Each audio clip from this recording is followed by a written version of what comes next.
بسم اللہ الرحمن الرحیم۔ السلام علیکم۔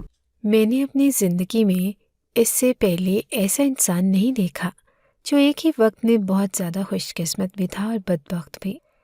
ہاں، یہ بات بہت حیرانگی کی ہے اور سوچ میں ڈال دینے والی ہے کہ ایسا کیسے ہو سکتا ہے، لیکن یہ کہانی ایسے ہی ایک انسان کی ہے۔ رات کا وقت تھا اور جو منظر ہم نے اپنی آنکھوں سے دیکھا، ہم لوگ تو ڈر گئے۔ میں مدد کے لیے جانا چاہتی تھی، لیکن میری ماں نے مجھے روک دیا اور کہا کہ نہیں شمائلہ، ہمیں ان کے معاملے میں نہیں بولنا چاہیے۔ اتنا بڑا معاملہ ہو رہا تھا اور ہمارے سامنے، لیکن ہم کچھ نہیں کر پا رہے تھے۔ یہاں تک کہ میری تو غیرت جاگ گئی اور میں بھاگ کر اس گھر کے اندر چلی گئی تاکہ اس ظالم انسان کو روک سکوں جو اپنی ہی ماں کے ساتھ یہ سب کچھ کر رہا تھا۔ لیکن جیسے ہی اس نے مجھے دیکھا تو مجھے فوراً سے گالیاں دینے لگا اور باتیں سنانے لگا کہ تمہارا یہاں پہ کیا کام ہے، نکلو یہاں سے۔ لیکن اس بوڑھی عورت نے جب میری طرف مدد کے لیے ہاتھ بڑھایا تو مجھ سے رہا نہ گیا۔ جو حالات اور واقعات اس گھر میں چل رہے تھے، مجھے بھی چوٹ لگ گئی۔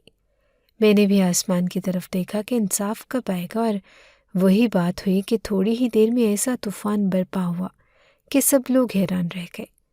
15 منٹ کے اندر ہی ہمارے گھر میں میڈیا والے آ چکے تھے اور انہوں نے جب یہ خبر میڈیا پہ آن ایئر کی تو پوری دنیا اس خبر کو سن کے حیران رہ گئی۔ سوال یہ نہیں تھا کہ ایک بدبخت بیٹے نے اپنی ہی ماں کے ساتھ اتنا برا کیا، سوال یہ تھا کہ وہ اس مقام تک کیسے پہنچ گیا۔ اور پھر حیرانگی کی بات یہ تھی کہ اتنی جلدی اس کا انصاف ہو گیا۔ اس کا نام مجید تھا اور وہ ہمارے ہی گاؤں میں رہتا تھا۔ میری اس کی بیوی کے ساتھ بہت زیادہ دوستی تھی اور میری ماں کی اس کی ماں کے ساتھ، یعنی کہ میری دوست نرما کی ساس کے ساتھ بہت دوستی تھی۔ یہاں تک کہ ایک دفعہ انہوں نے میرے لیے اس کا رشتہ بھی مانگا، لیکن میں نے ہی انکار کر دیا۔ وہ ہمارا قریبی پڑوسی تھا اور اس کا مزاج ہمیشہ سخت اور بدتمیز تھا۔ ہمارا گھر ان کے گھر سے اونچائی پر تھا، اس لیے ان کے گھر کا ماحول واضح طور پر نظر آتا۔ وہ اپنی ماں، بہنوں اور یہاں تک کہ اپنے باپ سے بھی انتہائی بدتمیزی سے پیش آتا تھا۔ ہم جس علاقے میں رہتے تھے وہ ایک پاک سرزمین تھی جہاں اللہ کا گھر قریب تھا اور یہ ہمارے لیے ایک نعمت تھی۔ لیکن مجید کو ان باتوں کی کوئی پرواہ نہ تھی۔ جب میرے گھر والوں نے کہا کہ چونکہ اس ملک میں اپنی قوم کے لوگوں کا رشتہ آسانی سے نہیں ملتا، اس لیے مجید سے شادی کر لینی چاہیے، تو میں نے سختی سے منع کر دیا۔ میں نے صاف کہا کہ جو انسان اپنی ماں کی عزت نہیں کر سکتا، اپنے باپ سے بدتمیزی کرتا ہے اور اپنی بہنوں کا خیال نہیں رکھ سکتا، وہ میرا کیا خیال کرے گا؟ تو کہنے لگی کہ جو مرد سب کے ساتھ بدتمیزی کرتے ہیں وہ اپنی بیوی کا بہت زیادہ خیال رکھتے ہیں۔ میں نے کہا کہ جو ایک کے ساتھ برا وہ سب کے ساتھ برا ہوتا ہے، آپ ایسی بات کیسے کر سکتی ہیں؟ تو کہنے لگی کہ نہیں، یہ جو سخت مزاج مرد ہوتے ہیں نا، یہ بیویوں کے دیوانے ہوتے ہیں، بہت خیال کرتے ہیں، اور مرد کا رویہ اس کی بیوی کے ساتھ اور ہوتا ہے۔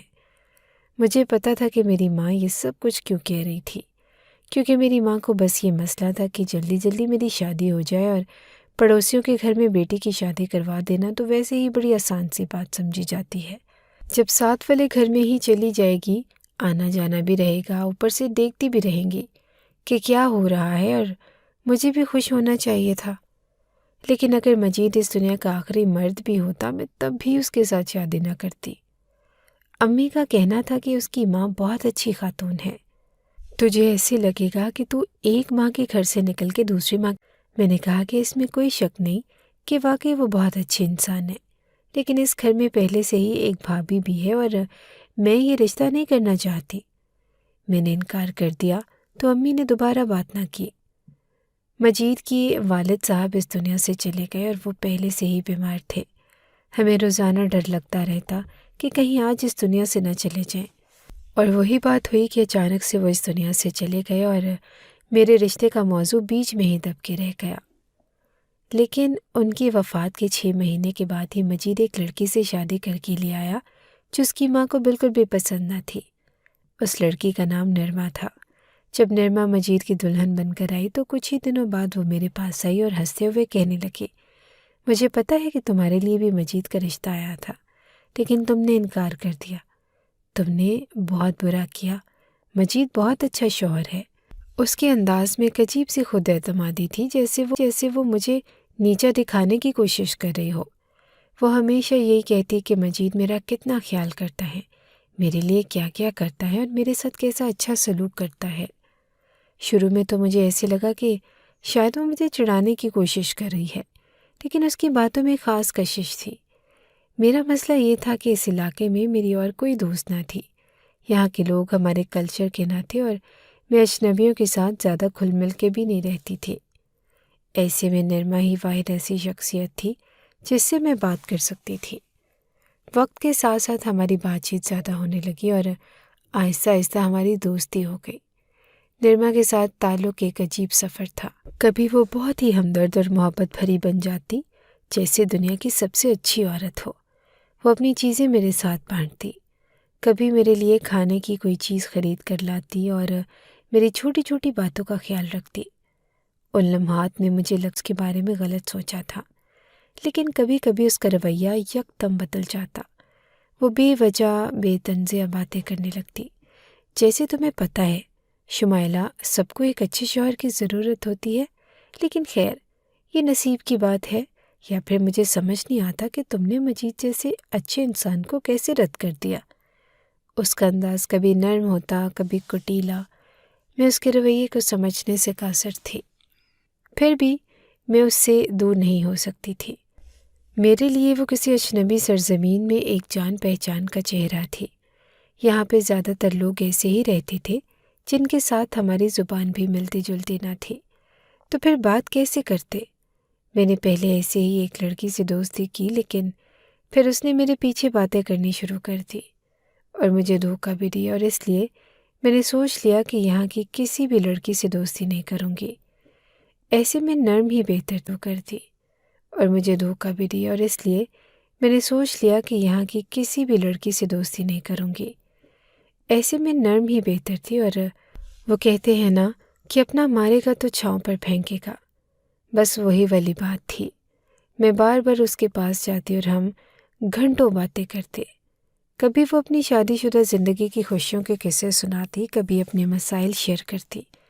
اس کی باتوں سے کبھی لگتا کہ وہ مجھ سے مخلص ہے، اور کبھی ایسا محسوس ہوتا کہ وہ مجھے چڑھانے یا نیچا دکھانے کی کوشش کر رہی ہے۔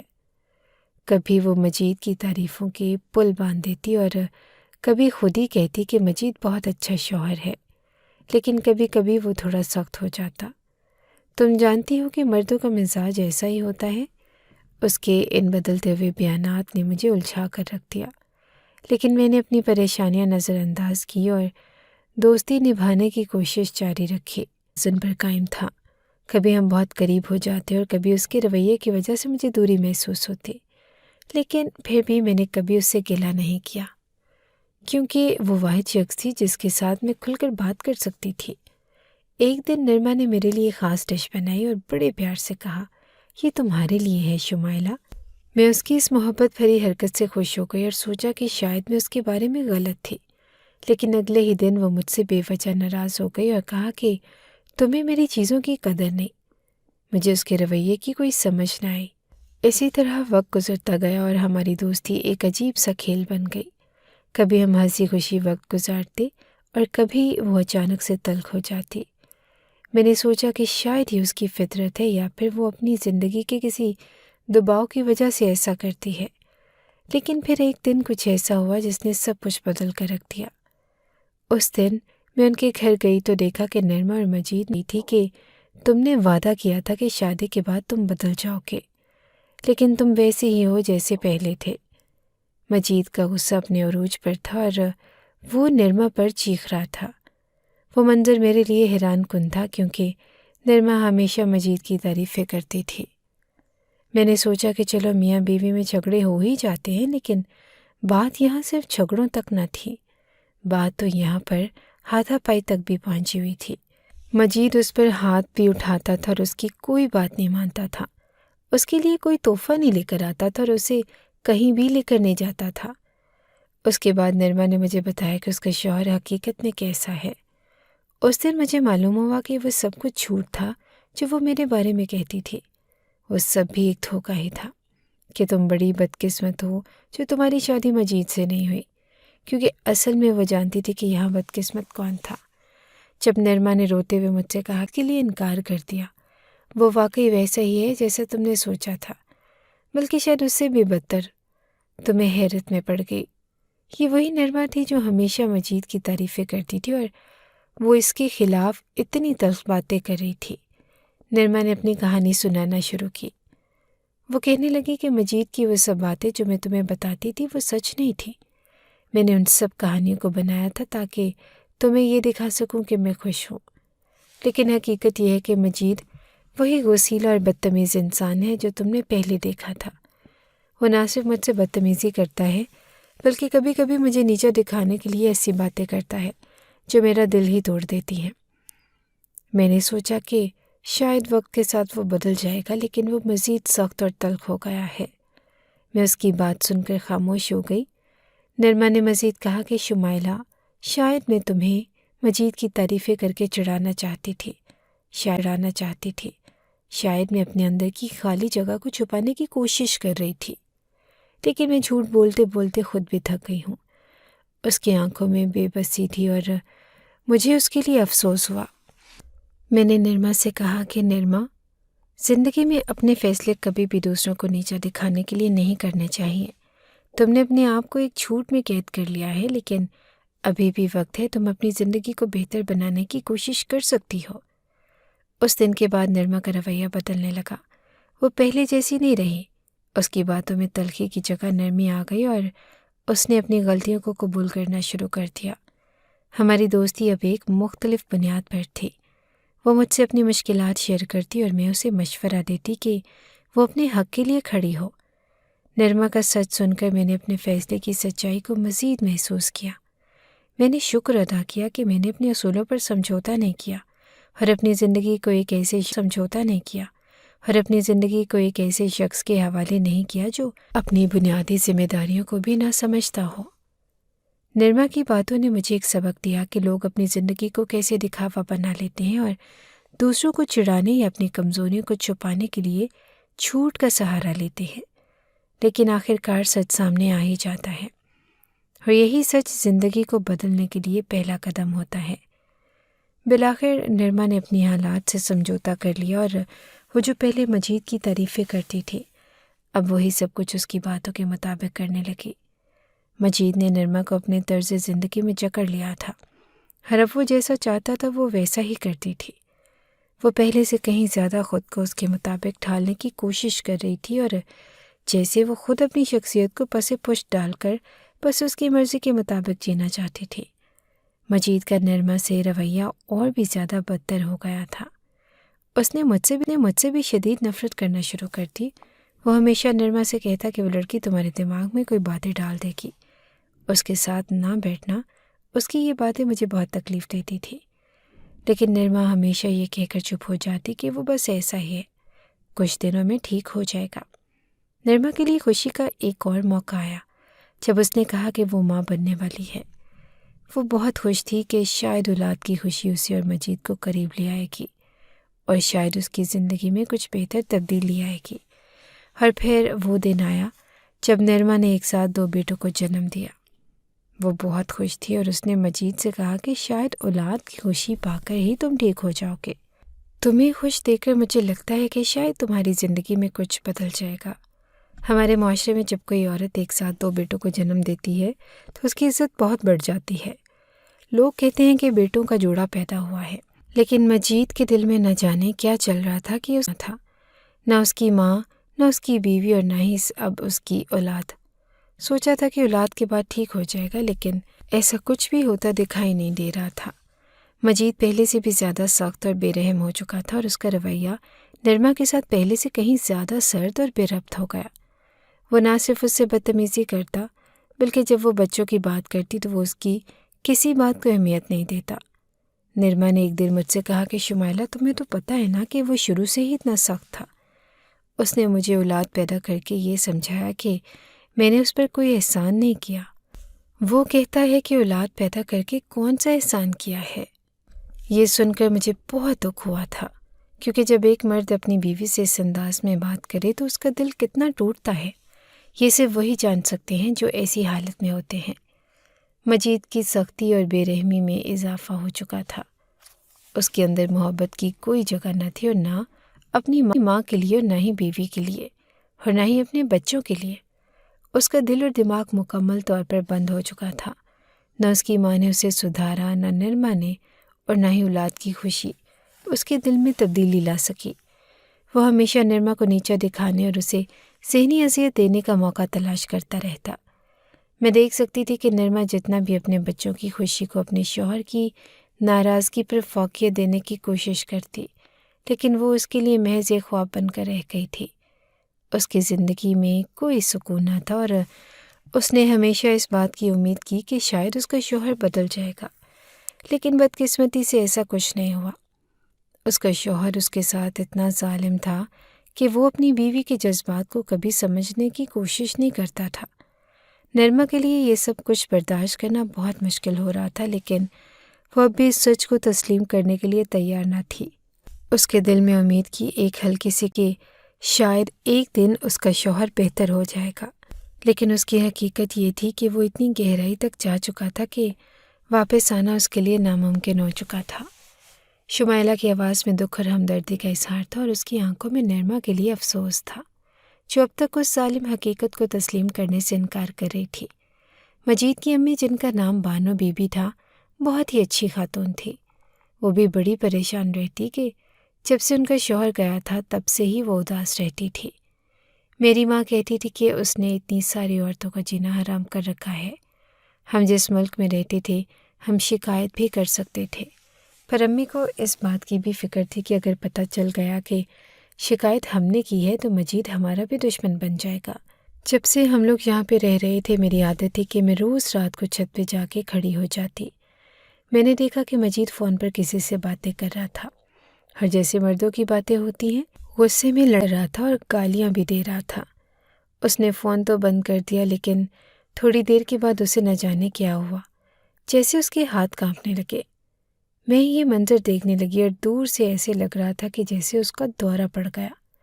تھوڑی دیر کے بعد ان کے کمرے سے بھی اس کے چیخنے چلانے کی آواز آنے لگی، جیسے بہت ہی برا جھگڑا ہو رہا ہو۔ میں نے اپنی ماں کو یہ سب کچھ بتایا اور وہ بھی پریشان ہو گئی۔ میں نے کہا کہ ہم پولیس کو فون کر دیتے ہیں، یہ آدمی پاگل ہو گیا ہے۔ امی کو پتا تھا کہ یہ سب کچھ روز ہوتا ہے، لیکن آج کچھ زیادہ ہی ہو رہا تھا۔ تھوڑی دیر کے بعد بانو بی بی باہر آ گئی اور شمائلہ بھی، اور ہماری آنکھوں کے سامنے ایک ایسی بدبخت حرکت ہونے لگی کہ جس کے بارے میں ہم نے کبھی سوچا بھی نہ تھا۔ میں نے اپنی ماں سے کہا کہ آپ یہ سب کچھ دیکھ سکتی ہیں، لیکن میں نہیں۔ میں فوراً گھر کے اندر چلی گئی، لیکن تب تک بہت دیر ہو چکی تھی۔ میں نے جا کر بانو بی بی کا سر اپنی گود میں رکھا اور وہ آخری سانسیں لے رہی تھی، اور مجید کے ہاتھ میں ڈنڈا تھا۔ وہ پاگل ہو چکا تھا، اور ایسا لگ رہا تھا کہ اس کے پاگل پن کو تو سکون مل گیا تھا، لیکن بہت بڑا نقصان ہو گیا۔ نرما بھی اسے روک نہیں پائی، کیونکہ اس نے نرما کو بھی دھکا دیا اور وہ ایک طرف کو گر گئی تھی۔ اس دنیا سے جاتے ہوئے بانو بی بی نے اپنے بیٹے کی طرف دیکھا اور کہا کہ اللہ تجھے بادشاہی دے، تجھے اتنا امیر بنا دے کہ ساری دنیا تجھے دیکھے اور تجھ پہ رشک کرے۔ وہ کہنے لگا کہ تیری وجہ سے ہی تو میں امیر نہیں ہو پا رہا بڑھیا، تو ہی تو میرے اور امیر ہونے کی خواب کے بیچ میں بیٹھی ہے، اور اب جاتے جاتے تماشے کر رہی ہے، مظلوم بننا چاہتی ہے۔ اتنا کہہ کے وہ گھر سے ہی چلا گیا۔ ہم لوگوں نے فوراً ایمبولینس کو بلایا، لیکن ایمبولینس ابھی راستے میں ہی تھی کہ کہانی ختم ہو گئی۔ بانو بی بی دنیا سے جا چکی تھی۔ اس دنیا سے جاتے ہوئے دولت ہی دے گا۔ بانو بی بی تو اس دنیا سے چلی گئی۔ ہم سب بہت پریشان تھے، کیونکہ یہ ایک بہت بڑا حادثہ تھا۔ میڈیا والے آئے تو مجید نے ان کو بھی چپ کروا دیا۔ نرما نے کہا کہ مجھے نہیں پتا کہ ماں بیٹے کے درمیان کیا معاملات چل رہے تھے، لیکن شاید اس گھر کو اپنے نام کرنے کی بات ہو رہی تھی۔ اور ماں جی کہہ رہی تھی کہ میں نے ایسا نہیں کرنا، کیونکہ تو جس کاروبار میں پیسے لگانے کے لیے اس گھر کو بیچ رہا ہے، اس کاروبار نے ڈوب جانا ہے۔ بس یہی معاملات تھے، لیکن وہ اس قدر انتہائی قدم اٹھانے پہ مجبور ہو جائے گا یہ میں نے سوچا نہ تھا۔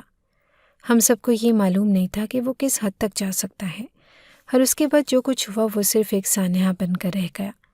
میں نے کبھی نہیں سوچا تھا کہ اس کا نتیجہ اتنا سنگین نکلے گا، لیکن جب سب کچھ ختم ہو گیا تب مجھے سمجھ آیا کہ وہ صرف پیسوں کا لالچ نہیں تھا، کچھ اور بھی تھا جو اسے اس حد تک لے آیا۔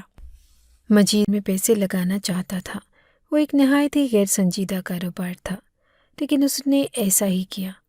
اس نے گھر گروی رکھا کیونکہ بانو بی بی کے جانے کے بعد اب وہی اس گھر کا مالک بن گیا تھا، اور اس کے بعد اس نے کاروبار میں پیسے لگا دیے، لیکن حیرت انگیز طور پر اس کا کاروبار چمک اٹھا اور سب لوگ حیران رہ گئے کہ ایسا کیسے ہو گیا۔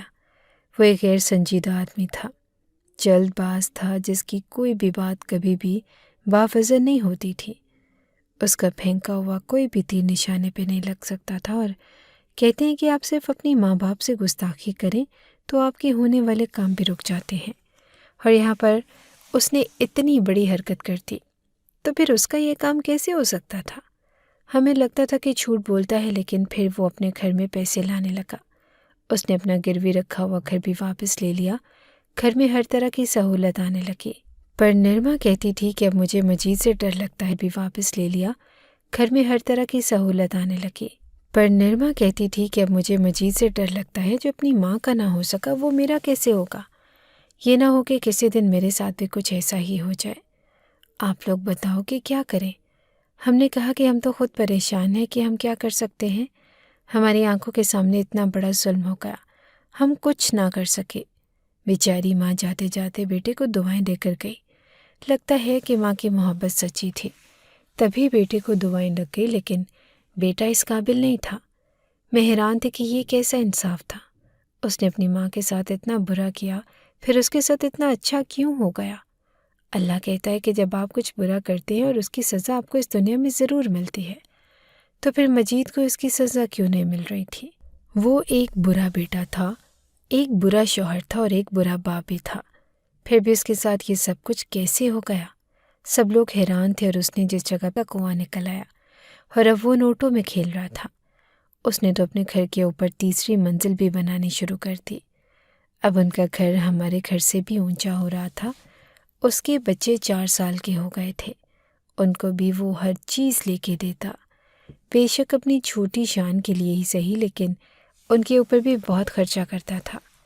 نرما کے پاس بھی مہنگی مہنگی چیزیں آنا شروع ہو گئی، لیکن اس کے دل میں جو خوف تھا وہ اپنی جگہ پر قائم تھا۔ ہم نے اسے کہا کہ ہم تو کچھ نہیں کہہ سکتے، تمہارا اپنا معاملہ ہے، لیکن تم اپنے دل میں وسوسہ نہیں پالو، وسوسے شیطان پالتا ہے۔ اب ہم کیا کہیں کہ آگے کیا ہونے والا ہے؟ بس اچھے کی امید رکھو، اللہ سے دعا کرو اپنے شوہر کے لیے، اللہ سے رحم مانگو کہ اللہ اس پہ رحم کرے۔ دیکھتے ہی دیکھتے مجید کا شمار امیر ترین لوگوں میں ہونے لگا۔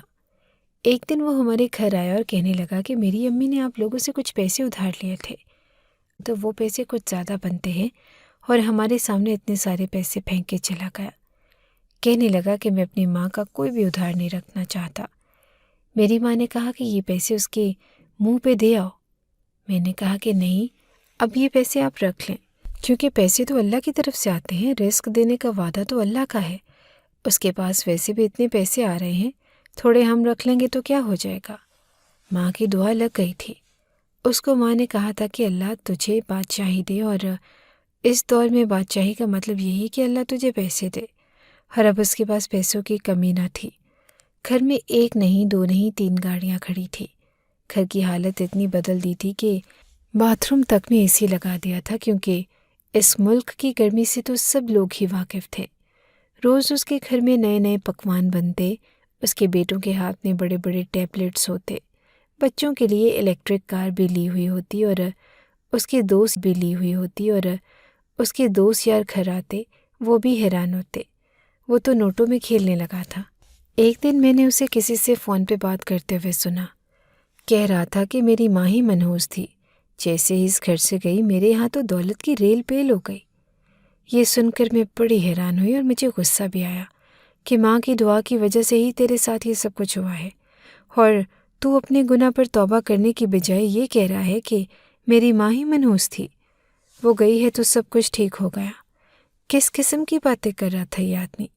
اتنے برے آدمی کے ساتھ اتنا اچھا کیوں ہو رہا تھا؟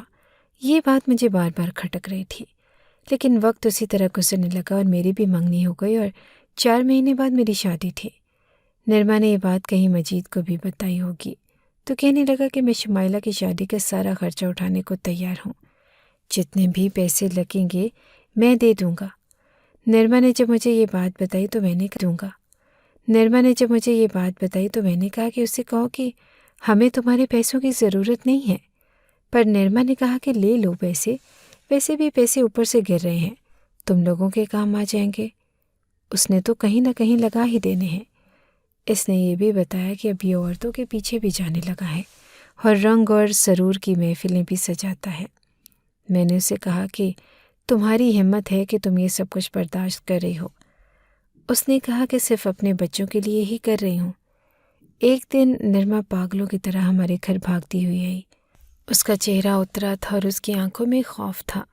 وہ کہنے لگی کہ میرے بیٹے احمد اور علی آپ کے گھر ہیں۔ ہمیں تو یہ بالکل سمجھ نہیں آیا کہ وہ اتنی گھبرائی ہوئی کیوں تھی۔ اس کے بچے اکثر ہمارے گھر آتے تھے، کھیلتے تھے اور ہم ان کو پیار دیتے، کھانا کھلاتے، لیکن وہ دن عجیب تھا۔ وہ صبح سے ہمارے گھر نہیں آئے تھے اور ہم نے کہا کہ نہیں آئے، لیکن نرما کی پریشانی بڑھتی جا رہی تھی۔ وہ کہنے لگی کہ وہ مل نہیں رہے۔ میرے دل میں ایک انجانی سی بے چینی محسوس ہوئی اور میری ماں نے مجھ سے کہا، جاؤ نرما کے ساتھ اور بچوں کو تلاش کرو، گھر میں ہی کہیں ہوں گے۔ میں نے فوراً پورے گھر کو چھان مارا، ہر کمرے میں دیکھا، چھت پر، نیچے، ہر جگہ۔ بچے بڑے شرارتی تھے، ہو سکتا ہے کہ کہیں چھپ گئے ہوں، لیکن وہ دونوں کہیں نہ ملے۔ نرما کا اضطراب بڑھتا گیا اور پھر اس نے پریشانی کے عالم میں مجید کو کال کر دی۔ وہ بھی فکر مند ہو کر بھاگتا ہوا آیا۔ دونوں نے ہر جگہ تلاش کیا، گلیوں میں بھی دوڑ دوڑ کر بچوں کو ڈھونڈا، لیکن وہ دونوں کہیں نہیں ملے۔ نرما کی حالت غیر ہونے لگی۔ وہ کہنے لگی کہ ایک ساتھ دونوں کہاں چلے گئے؟ گھر میں اتنی سہولتیں ہیں، وہ تو باہر نکلتے ہی نہیں۔ اس کی آواز میں غم اور پریشانی کی شدت تھی۔ مجید اور نرما آپس میں جھگڑنے لگے۔ مجید غصے میں تھا اور کہنے لگا، رکھا ہوتا تو یہ سب نہیں ہوتا۔ نرما اور مجید کے درمیان تنازع بڑھ گیا اور گھر میں تمازت کی فضا چھا گئی۔ دونوں کی پریشانی اور غصہ واضح تھا، مگر بچے ابھی تک کہیں نہیں مل رہے تھے، اور یہ سچ میں ایک خوفناک لمحہ بن چکا تھا۔ یہ صورتحال بڑی ہی زیادہ خطرناک ہوتی ہے کہ جب آپ کو پتہ ہو کہ بچے کہیں غائب ہو گئے، یعنی کہ گم ہو گئے ہیں اور اب ملنے نہیں والے، یا پتہ نہیں کب ملیں گے۔ ماں باپ پہ کیا گزرتی ہے، وہ ماں باپ ہی جانتے ہیں کہ آج مجید کی آنکھوں میں بھی بہت زیادہ پریشانی اور اضطراب نظر آ رہا تھا۔ شام تک ان کو تلاش کرتے رہے اور پولیس والوں کے پاس گئے تو انہوں نے کہا کہ 24 گھنٹے کے بعد آپ کی رپورٹ درج ہو جائے گی، لیکن پھر بھی انہوں نے ایک ٹیم متحرک کر دی جو بچوں کو تلاش کر رہی تھی اور بچوں کی تصویریں بھی دے دی، ساری تفصیل بھی بتا دی تھی۔ ہم سب لوگ مجید کے گھر میں ہی بیٹھے تھے اور آج وہ یہ نہیں کہہ رہا تھا کہ ہم لوگوں کو یہاں کیا کام ہے، کیونکہ اسے پتہ تھا کہ ہم بھی پریشان تھے۔ بچے یا تو ہمارے گھر آتے تھے یا اس کے گھر میں، اور کہیں نہیں جاتے تھے۔ تھوڑی دیر کے بعد اس کے فون پر ایک انجانے نمبر سے کال آئی اور پتہ چلا کہ اس کے بچے اغوا ہو گئے ہیں، اور یہ اغوا کاروں کا کام تھا، کیونکہ اب وہ اس ملک کا ایک بہت ہی امیر آدمی بن گیا تھا۔ لوگ اس کے بارے میں جاننے لگے تھے، اس لیے اس کے بچوں کو اغوا کر لیا تھا تاکہ تگڑا تاوان موصول کر سکیں۔ جتنے پیسے انہوں نے اس ملک کی کرنسی کے حساب سے بنائے تھے، یوں سمجھے کہ کروڑوں روپے مانگے تھے۔ اغوا کار بھی یہی کہہ رہے تھے کہ آپ تو بڑے امیر آدمی ہیں اور آپ سے تو ہم نے تھوڑی سی رقم مانگی ہے۔ انہوں نے وقت بہت تھوڑا دیا تھا، 3 دن کا وقت تھا، اور کہا تھا کہ اگر پولیس کو بتایا تو نقصان آپ لوگوں کا ہوگا، اور اگر 3 دن تک ہم لوگ ذمہ دار نہیں ہوں گے۔ اور نرما کو جب یہ پتہ چلا تو وہ بے ہوش ہو چکی تھی۔ میں اس کے سرہانے بیٹھی اس کو سنبھالنے کی کوشش کر رہی تھی، لیکن ایسے انسان کو میں کیسے سنبھالتی کہ جس کے ساتھ اتنا مشکل وقت چل رہا تھا۔ وہ بس اپنے بچوں کی شکل دیکھنا چاہتی تھی، ان کو اپنے گلے سے لگا لینا چاہتی تھی۔ مجید اندر آیا تو نرما پھٹ پڑی اور کہنے لگی کہ تمہاری وجہ سے یہ سب کچھ ہوا۔ تم پہلے ایک عام آدمی تھے، کوئی تمہیں نہیں جانتا تھا، اور ہمارے بچے گلی میں کھیلتے تھے، محفوظ تھے، لیکن جب سے تمہیں امیری ملی ہے، تمہاری امیری کی وجہ سے میرے بچے اغوا ہو گئے۔ تمہاری ماں نے تمہیں دعا نہیں بد دعا دی تھی۔ اتنے امیر ہو گئے تم کہ تمہارے بچوں پر لوگوں نے نظر رکھی اور ان کو نشانہ بنایا۔ تمہاری ماں کی دعا تمہیں بد دعا بن کر لگی ہے، کیونکہ تم اسی قابل تھے، لیکن تمہاری وجہ سے جو میرے دل پہ زخم لگا ہے وہ کیسے بھرے گا؟ مجھے میری اولاد واپس لا کر دو۔ مجید کے چہرے پہ عجیب تاثرات تھے، جیسے آج اس کے دل میں لگی گرہ کھل گئی تھی اور اسے اپنے گناہ کا احساس ہو گیا تھا، لیکن اب بہت دیر ہو چکی تھی۔ وہ پیسوں کا انتظام کرنے میں بہت دیری کر رہا تھا، کیونکہ یہ پیسے اتنے زیادہ تھے کہ جیسے ابھی تک کی اس کی ساری کمائی مانگ لی ہو۔ پیسوں کا انتظام نہیں ہو پا رہا تھا، پھر بھی کسی طرح پیسوں کا انتظام کیا۔ انہوں نے 3 دن کا وقت دیا تھا، لیکن 4 دن لگ گئے جب پیسے ان لوگوں کو مل گئے تو انہوں نے کہا کہ فلاں جگہ پر جاؤ، وہاں آپ کے بچے موجود ہوں گے۔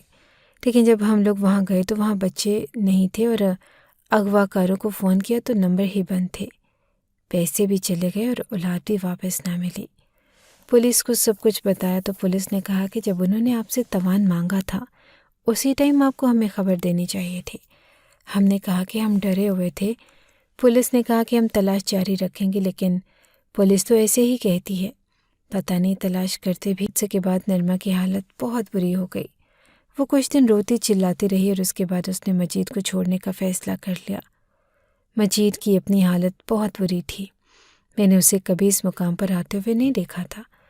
اب تو اس کو دیکھ کے ترس آتا تھا، اور وہ بچوں کی یاد میں ایسا الجھا کہ اس نے اپنے کاروبار پر دھیان دینا ہی چھوڑ دیا۔ اس نے اپنے ساتھ ایک پارٹنر کو بھی ملایا تھا جس نے تیل کے کنویں پہ قبضہ کر لیا۔ دھیرے دھیرے سب کچھ برباد ہو گیا، اور جس سرزمین پر جس جگہ پر ایک ماں کے ساتھ ایک بدبخت بیٹے نے اتنا برا کیا ہو، وہاں پہ خوشیاں تو راج نہیں کر سکتی۔ جو خوشیاں اس گھر میں آئی تھی وہ امتحان کا پہلا پہلو تھا، لیکن اس کے بارے میں کسی نے سوچا نہیں تھا۔ نرما اپنے ماں باپ کے گھر چلی گئی اور مجید گھر میں اکیلا رہنے لگا۔ اس کو جب میں دور سے دیکھتی تو مجھے بہت افسوس ہوتا۔ امی کہتی تھی کہ اس کے لیے کھانا بھیج دو، لیکن ہم کھانا بھیجتے بھی تو وہ کھاتا نہیں تھا۔ اس کی طبیعت بہت خراب رہنے لگی، اور وہ ابھی بھی بچوں کو تلاش کرنے کی کوشش کر رہا تھا۔ جو پیسے اس کے پاس تھے وہ اس نے تلاش کرنے میں لٹا دیے۔ بچوں کے سر پہ انعام تک رکھا کہ کہیں بچے مل جائیں تو انعام بھی دینے کو تیار ہوں، لیکن کوئی بہتری نہ آئی۔ نرما بہت زیادہ بیمار رہنے لگی، اور دونوں بچوں کے کھو جانے کے بعد مجید اور نرما دونوں ہی بہت زیادہ پریشان تھے۔ نرما کی حالت اور بھی زیادہ خراب ہو گئی۔ وہ جسمانی طور پر بھی بیمار تھی اور ذہنی طور پر بھی ٹوٹ چکی تھی۔ مجید بھی صدمے میں غم کی گہرائیوں میں ڈوبا تھا، لیکن ہم نے یہ نہیں سوچا کہ اس دن کچھ ایسا ہوگا جو ہمیں ہمیشہ کے لیے بدل دے گا۔ رات کو مجید نے کھانا کھایا تھا اور کچھ دیر تک وہ بالکل معمول کی طرح تھا، اور پھر وہ سو گیا۔ میں نے سوچا کہ سب کچھ ٹھیک ہو جائے گا، کہ صبح کا سورج نئی امیدوں کے ساتھ آئے گا، لیکن جب میں صبح ناشتہ دینے گئی تو مجید اس دنیا سے جا چکا تھا۔ اس کے جسم میں کوئی جنبش نہ تھی، اس کی آنکھیں بند تھیں اور وہ بے حرکت بستر پر لیٹا تھا۔ اسے دیکھ کر میں تو بے ہوش ہو گئی، جیسے میری دنیا ہی ختم ہو گئی ہو۔ فوراً پولیس کو بلایا اور ایمبولینس کو بھی طلب کیا۔ کفن دفن کا انتظام کیا گیا اور پھر میں نے نرما کو اطلاع دی۔ وہ فوراً آئی، لیکن وہ بالکل کسی زندہ لاش کی طرح تھی، جیسے اس کی دنیا تھم چکی ہو، جیسے اس کے اندر کوئی احساس باقی نہ رہا ہو۔ اس کے چہرے پر کوئی جذبات نہ تھے، بس آنکھوں سے آنسو گر رہے تھے، جیسے وہ سو کی حالت میں ہو، مگر اس کے چہرے پر کوئی غم یا دکھ کا اظہار نہ تھا۔ پہلے اس کی اولاد گم ہو گئی اور اب اس کا شوہر اس دنیا سے جا چکا تھا۔ وہ بالکل ساکت اور خاموش بیٹھی تھی۔ مجھے اس کی حالت دیکھ کر دل میں بہت دکھ ہوا، کیونکہ میں سمجھ سکتی تھی کہ ایک ماں اور بیوی پر کیا گزر رہی ہوگی۔ اس بیچارے کی زندگی میں گویا سب کچھ چھن گیا تھا اور وہ اپنے اندر کی دنیا سے بالکل غائب ہو چکی تھی۔ اس کی آنکھوں میں جو مایوسی اور سوگ تھا وہ لفظوں میں بیان نہیں کیا جا سکتا۔ اب تو مجھے یہ سمجھ بھی نہیں آتا تھا کہ میں اس کو کس طرح سے تسلی دوں۔ میں نے اسے کہا کہ تم اس گھر میں رہنا شروع کر دو، کیونکہ یہ گھر تمہارا ہے۔ وہ کہنے لگی کہ کس کے سہارے رہوں گی؟ میں نے اسے بتایا کہ میں ماں بننے والی ہوں اور میرا شوہر باہر کے ملک گیا ہے، اس لیے میں اپنی امی کے ساتھ میکے میں ہی آئی ہوں۔ تم بھی آ جاؤ، جب بچہ پیدا ہو گیا تو اس کے ساتھ ٹائم گزار سکتی ہو۔ وہ یہ سن کر تھوڑی خوش ہوئی اور کہنے لگی کہ اس بارے میں سوچے گی۔ پھر کچھ دنوں کے بعد میرے ساتھ رہنے کے لیے آ گئی۔ میرے ساتھ تھوڑی بات بھی کر لیتی تھی اور بچے کی باتیں بھی کرتی تھی۔ جب مجھے اللہ نے بیٹی دی تو وہ بہت خوش ہوئی اور اس کو گلے سے لگا لیا۔ اب میرے سے زیادہ میری بیٹی نرما کے پاس ہوتی اور وہ اپنی ممتا کو تسلی دینے کے لیے میری بیٹی کے ساتھ خوب کھیلتی، اس کو کپڑے پہناتی، اس کو صاف کرتی، اس کو کھیلتی، اس کو کپڑے پہناتی، اس کو صاف کرتی، اس کا بہت خیال کرتی۔ میری بیٹی جو پیدا ہوئی تو بہت کمزور تھی۔ ڈاکٹرز نے کہا کہ بہت زیادہ خیال رکھنے کی ضرورت ہے، اب اسے 2 ماہ کا پیار مل رہا تھا تو وہ اتنی صحت مند ہو گئی کہ لوگ پوچھتے تھے کہ آپ اس کو کیا کھلاتے ہو، جبکہ ہم لوگ صرف اس کو دودھ پلایا کرتے تھے۔ نرما ایک دن مجھے کہنے لگی کہ مجھے نہیں لگتا کہ میرے بچے کبھی واپس آئیں گے، پتہ نہیں کہاں چلے گئے اور کس حال میں ہوں گے۔ کھانا کھانے بیٹھتی ہوں تو سوچتی ہوں کہ انہوں نے کھانا کھایا ہوگا یا نہیں۔ جب اس کے بیٹے احمد اور علی اغوا ہوئے اس وقت ان کی عمر تقریباً 4 سال تھی اور ابھی اس بات کو 7 مہینے ہو گئے تھے۔ مجید بھی اس دنیا سے چلا گیا اور اپنی اولاد کی شکل تک نہ دیکھ پایا۔ اس نے اپنی ماں کو بہت تڑپایا، بہت برا کیا اس کے ساتھ، اس لیے شاید وہ بھی اپنی اولاد کو دیکھے بنا ہی اس دنیا سے چلا گیا۔ جب کبھی بھی میں نرما کی حالت دیکھتی سوچتی تھی کہ یہ سب میں اس کا کیا قصور تھا، پھر اس کو سزا کیوں مل رہی ہے؟ مجید تو اس دنیا سے چلا گیا اور اس کو تو نجات مل گئی تھی، لیکن اس بیچاری کے ساتھ اتنا برا کیوں ہو رہا ہے؟ اللہ انسان کو اسی بات پر آزماتا ہے جس کے لیے وہ بہت زیادہ بے چین رہتا ہے، لیکن جس دن انسان اپنی سب سے بڑی ضد چھوڑ دیتا ہے اللہ اس ضد کو پورا کر دیتا ہے۔ نرما بھی اب یہی کہنے لگی تھی کہ شاید میرے بیٹے کبھی واپس نہیں آئیں گے۔ وہ ایک گہرے صدمے میں تھی، لیکن دھیرے دھیرے اس نے ان کے نہ ملنے کو قبول کر لیا تھا۔ پھر ایک دن ہمیں ایک ایسی خبر ملی جس نے سب کچھ بدل دیا۔ پولیس نے اطلاع دی کہ 2 بچے ملے ہیں جن کی عمر تقریباً 5 سال ہے اور ہمیں فوری طور پر ان کی شناخت کے لیے بلا لیا گیا۔ جب میں نے یہ خبر نرما کو سنائی تو وہ حیرت اور بے یقینی میں رہ گئی۔ اس کی آنکھوں میں امید کی ایک نئی چمک تھی، مگر وہ پہنچے جو ایک چھوٹا سا گاؤں تھا۔ وہاں ایک عورت رہتی تھی جو روٹیاں لگانے کا کام کرتی تھی۔ اس کا اپنا کوئی خاندان نہ تھا اور اس کا چھوٹا سا کچا گھر تھا، مگر جب ہم وہاں پہنچے تو پتہ چلا کہ وہ عورت اس دنیا سے جا چکی ہے۔ ہم حیران تھے کہ اب یہ بچے کہاں ہیں۔ پھر ہمیں محلے والوں نے بتایا کہ اس عورت کو یہ بچے کہیں سے ملے تھے اور وہ ان دونوں کو پال رہی تھی اور ان کے ساتھ ماں جیسا سلوک کرتی تھی، کیونکہ اس کی اپنی کوئی اولاد نہ تھی۔ لیکن آج وہ عورت بھی اس دنیا سے جا چکی تھی۔ ہر بچے اب اکیلے رہ گئے تھے۔ جیسے ہی ہم اس کمرے میں داخل ہوئے جہاں وہ دونوں بچے بیٹھے تھے، میرا دل زور زور سے دھڑکنے لگا۔ نرما کی تو اور بھی بری حالت تھی، جیسے وہ کوئی قیامت خیز لمحے کا سامنا کر رہی ہو۔ وہ دونوں بچے زمین پر بیٹھے تھے اور خاموش اور الجھے تھے، مگر جیسے ہی ہماری ان پر نظر پڑی ہم سب کی آنکھیں نم ہو گئی۔ یہ احمد اور علی ہی تھے۔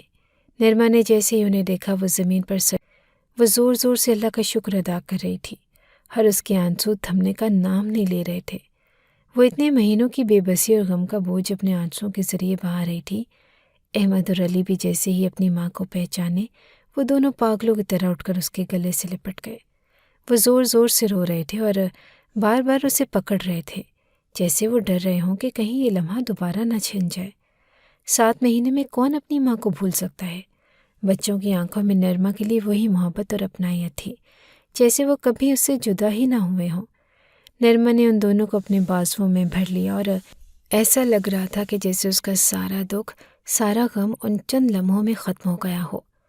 وہ اپنے بچوں کی گالوں پر بوسے دے رہی تھی اور انہیں سینے سے لگا رہی تھی اور بار بار کہہ رہی تھی کہ میری جان تم کہاں چلے گئے تھے۔ یہ لمحہ اتنا جذباتی تھا کہ وہاں کھڑے ہر شخص کی آنکھوں میں آنسو تھے۔ محلے والے بھی یہ منظر دیکھ کر افسردہ تھے، مگر ان کی نظروں میں سکون تھا کہ بچے اپنے اصل گھر واپس آ چکے ہیں۔ یہ ایک معجزہ تھا، ایک ایسا لمحہ جو صرف اللہ کی قدرت سے ممکن تھا۔ نرما نے اپنے آپ کو سنبھال لیا اور اپنے بچوں کو واپس پا کر اس کی حالت آہستہ آہستہ بہتر ہونے لگی۔ وہ جو غموں کے طوفان میں کھری ہوئی تھی اب جیسے ایک نئی زندگی کی طرف لوٹ آئی تھی۔ بچوں کے چہرے کی مسکراہٹ نے اس کی دنیا بدل دی۔ سب سے پہلے اس نے اللہ کا شکر ادا کیا اور صدقہ اور خیرات کا اہتمام کیا۔ اس کا ماننا تھا کہ یہ سب اللہ کے کرم اور دعا کی بدولت ہوا ہے۔ نرما کے دل میں اس عورت کے لیے بھی بے حد احترام تھا جس نے اس کے بچوں کو اس مشکل وقت میں سنبھال کر رکھا۔ وہ عورت اللہ کی نیک بندی تھی جو خود اپنی زندگی کے مشکلات کے باوجود ان بچوں کا سہارا بنی۔ نرما نے بچوں کے لیے ایک نیا معمول بنایا اور وہ ان کے ساتھ وقت گزارتی، ان کی دیکھ بھال کرتی اور انہیں ہر لمحہ یہ یقین دلاتی کہ وہ اب کبھی اکیلے نہیں ہوں گے۔ اس نے کاروبار اور گھر کو بھی سنبھال لیا۔ وہ پہلے سے زیادہ مضبوط نظر آنے لگی، جیسے ان آزمائشوں نے اس کے اندر ایک نیا حوصلہ پیدا کر دیا ہو۔ نرما کا اللہ پر یقین تھا اور زیادہ مضبوط ہو گیا تھا۔ وہ اکثر کہتی کہ اللہ ہمیشہ سنتا ہے اور بس کبھی جلدی اور کبھی وقت کے ساتھ۔ میرے بچوں کا واپس مل جانا واقعی ایک معجزہ تھا اور یہ اس عورت کا بھی احسان تھا۔ اگر آپ کو ہماری یہ کہانی اچھی لگی ہے تو ہماری کہانی کو لائک کیجیے اور اس طرح کی مزید کہانیاں سننے کے لیے ہمارے چینل کو سبسکرائب کیجیے۔ کہانی سننے کا شکریہ۔ آپ سے ملاقات ہوگی اگلی ویڈیو میں، تب تک کے لیے اللہ حافظ۔